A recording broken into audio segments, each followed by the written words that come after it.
Welcome to the Relationship Workout for Men podcast, season 24, Navigating Emotions and Relationships. We're in episode 4, Expressing Emotions Using Your Body. In today's episode, we're going to explore how men can better understand how to utilize their physical movement to better communicate their emotions in intimate relationships. And I'm talking today with Lindsey Sherwin. She's an artist, a registered drama therapist, expressive arts therapist, practitioner, mental health counselor, and social entrepreneur based in New York City. And it's really interesting. So, Lindsey, welcome. And what do you think about this topic? Well, I think it's also important because now we're really getting into the nitty-gritty, if you will, of how one expresses themselves using the body, right? Instead of thinking thoughts and what to say to oneself, we're really talking about how do you express that, how do you show up in the physical form with movement to express feelings. And that's really important because a lot of how people see us and perceive us is through our body movement, our gestures and our body language. So can you give me an example? And we've been talking about the basic thing that I think all guys experience, which is their wife has a need, we haven't heard it, she's upset, she comes to us upset, and we get angry or frustrated or feeling whatever, but it's a negative thing, and somehow we can't go to this place of being empathetic to our partner here. And I know that we're showing our emotions all over the place. Like, how do I express how do I do that with my body? Like, what? I'm not even aware of where my body is, right? I'm so in my head at that time. Okay, so what do I do? What would your suggestion be? So it does start with an awareness of I need to do something, right? Like I need to do something. And with clients, like if you were a client of mine, we would go through what you can do and what suits you given your persona. So some people really like to hold on to tangible, what we call projectives. So objects that help them to calm down. And that's something you can physically do, right? And I use that a lot in the therapy space and in the creative space of like, I need to do something right now with my hands, like whether that's, using a ball or something colorful. I've had clients that tell me, like, I say, like, what makes you feel calm? Like, is there a color that makes you feel calm? Okay, green makes you feel calm. Let's take a green ball. Look at this green ball. You can either think of the image in your mind. If you're not in a place to even think about something, you need the tangible projective in your hand. Squeeze the ball a couple of times. Just concentrate on the texture that you're feeling. You're not thinking about a thought right now.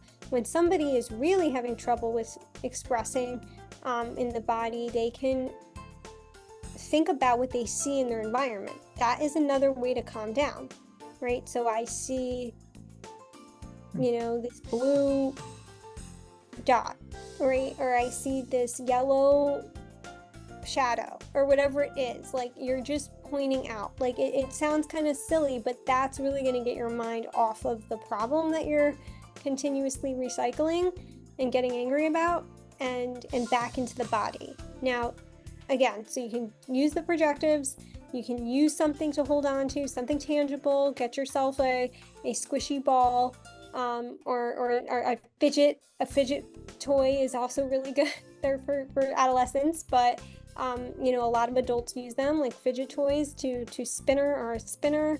So you can really use like tangible projective items or any object really that you can hold on to in that moment. Like, okay, I need to use that. Now, if you're not in need of that and you don't like that, a lot of what I think helps in terms of mindset is the breathing. So again, like I'm not suggesting you sit and do the whole breathing process as you would in like a therapy space with a trained practitioner to help you learn breathing, but I did learn a breathing approach recently that really resonated with me. It's called Ujjayi breathing, and it kind of makes you feel like you're listening to the sound of the ocean with your own breath. So you're gonna like breathe in and breathe out and like really hear that sound from the back of your throat. And that's like a really simple approach to doing this, right? Instead of going through like a whole breathing procedure, right? Like a whole breathing intervention. And so you can do that, as well as like when you're in the space and I'm working with you, I really like this other approach. And I've done this with a group of men when I used to do like drama and theater and expressive workshops. It's called Laban. So there's like approaches to this, right? It's not sort of like improvising, okay, well, maybe I'll do a little of this or a little of that. You want to be, the reason I say that is because you really want to be clear what works for you, like what works for you in the moment. Like, okay, you know, you take an object, you don't like that, but breathing helps me and makes me feel better. That's where we want to go. We want to make sure like you feel comfortable with what you're doing that works for you, so you can actually get the results that you want.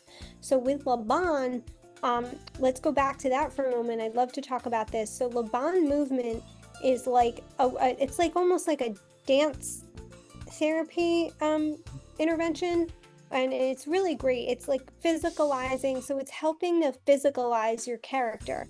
And there's 8 movements, and so basically it's really for actors, but I've used it with men and they really liked it because it's just these clear, precise body movements that I've noticed really help to sort of maintain the character, not only as an actor, but like your character, and just like really control. Like there's a sense of control with it instead of just like kind of getting up and randomly moving your body, right? Which is something you can do.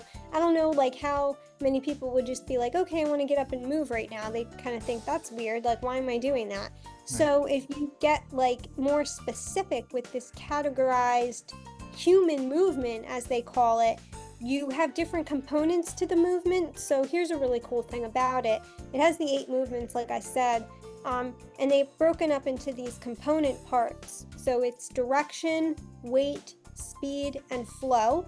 And like you can do things like indirect movement, you can do direct, heavy, light, and you can like create these movements using these components, right? Speed, is it quick? Is it like sustained? Is it like bound? Is it tight, like tight in the body? Is it free? It's just a really good way to really get control of your movements. And then they have something called all of these parts, just to kind of clarify, all of these combined parts that we just talked about, together they create what's called the 8 efforts. And these efforts are ring, so you're like ringing something, pressing, press, flick, dab, glide, float, punch, or slash. So you're like making up. So dab, slash, float, glide. You see how these are real concise and specific? And so when I would do this with men, they'd say, wow, I have something I can like hold on to. It's clear. It's not like feminine where we're just dancing around and it's too girly, you know, like it's just like it's structured, it's evidence-based, it's structured, so there's a container for it, and it's like something I can do. Now, would I suggest or even think that you would naturally go and do these things? No, like this is a training, right? Like, so this is something I would provide in the training. But if you're sitting at home and you're like, I don't know what to do, I would encourage you to really think about some movements that you can use in your own life, like after the situation, to calm down, right? Because you might not be in a place to do it then, but like this is the kind of conscious awareness we're talking about when you're expressing yourself. So in the container, when it's structured, you're in a structured place. When it's a not only structured but like intentional, you're doing these kinds of approaches. And then also in your own time, really observe yourself. You can even go as far as to look in the mirror and look at your expressions in the mirror. Look at how you're being with other people. Write it down. Keep a journal. Today I noticed that she got really upset when I said this. Maybe I should think about how I'm saying this. You want to challenge your awareness. So if that's like looking at it in the mirror and saying like, I do this a lot, right? Like I furrow my brow a lot, and I always think like I don't, like sometimes I even, like I know in my expressions, like I had someone say to me like, you do that a lot where you're like, that's your thinking face, and it's like bringing awareness, like using people to like bring this awareness. So look in the mirror and say, am I doing that? Yeah, I'm doing that again. Writing it down, right? I notice this is what happens when I say this. Okay, I'm going to try not to do this. Maybe I need to exercise or relax that part of the body and see what happens. You're really just doing these experiments with yourself. I call them like mini experiments with yourself to get these skills at a level where they're going to help your functioning and your relationships. So it sounds like having your go-to thing, whatever that is, also has the benefit of, if your partner knows that's your go-to thing, it helps signal to that partner, all right, something's going on for you, because you're now gone to that state of like, okay, I'm holding this, or I'm doing a particular movement, or I'm breathing. I love that. Take a deep breath and kind of, it like definitely signals out. You just did a natural segue to our next episode, which is being aware of how you're presenting. So let's stop our episode here, and then I'll see you on the next one, where we're going to continue about how to be aware of how you're presenting. Thank you, Lindsey. This is really interesting. I'm trying to think myself, what am I going to use in addition to breathing? Because I definitely need something. So appreciate the ideas.